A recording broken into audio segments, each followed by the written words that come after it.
ہندوستان میں بھی دیکھ لیا، یورپ کی، ہندوستان کی، مغرب کی مسلمان بیٹی حجاب اور نقاب کی جنگ لڑ رہی ہے۔ یہ دکھ کی بات ہے کہ نہیں؟ پاکستان کے اندر امت محمدیہ کی بیٹیاں اور حوا کی بیٹیاں اور کلمہ گو مسلمان عورتیں، وہ عورتیں حجاب اور نقاب کی جنگ لڑ رہی ہیں، اور یہاں پہ امت محمدیہ کی کلمہ گو بیٹیاں 8 مارچ کو برہنہ ہونے کی جنگ لڑتی ہیں، 8 مارچ کو بے حیائی کی جنگ لڑتی ہیں، 14 فروری بھی آنے والا ہے۔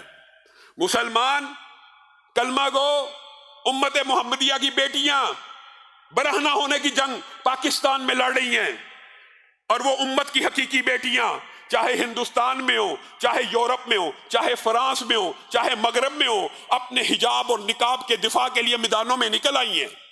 اور ہندوستان کے مسلمان کے اوپر بھی یہ تعدیانہ ہے۔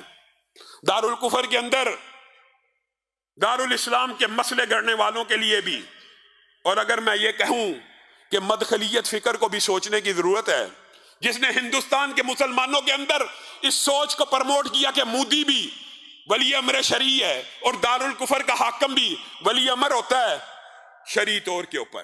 دارالکفر کے اندر مسلمان کے رہنے کی جو اجازتیں موجود ہیں، آپ نے علماء سے وہ باب بھول دیے اور آپ ان بابوں کو فراموش کر چکے۔ وہاں پہ ضرورت تو اس بات کی تھی کہ ہندوستان کے قلب سے نئی مسلم ریاستیں مارد وجود میں آئیں۔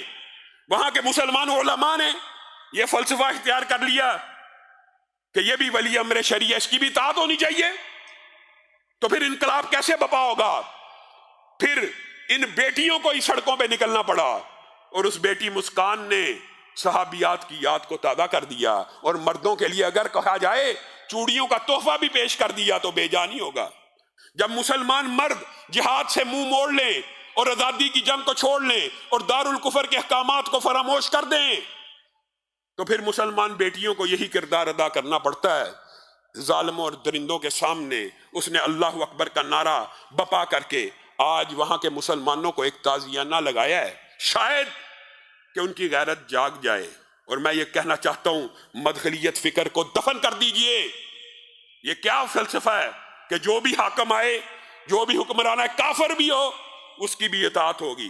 یہ آپ کو کسی نے غلط پڑھایا ہے، یہ آپ نے غلط پڑھا، یہ آپ نے غلط سمجھا۔ دارالکفر کے اندر آپ کو اسلامی ریاستوں کا اس کے لیے جد و جہد کرنی چاہیے۔ مسلمان کبھی غلام نہیں رہتا، مسلمان ہمیشہ اگر دارالکفر میں ہوگا آزادی کی جد و جہد کرے گا۔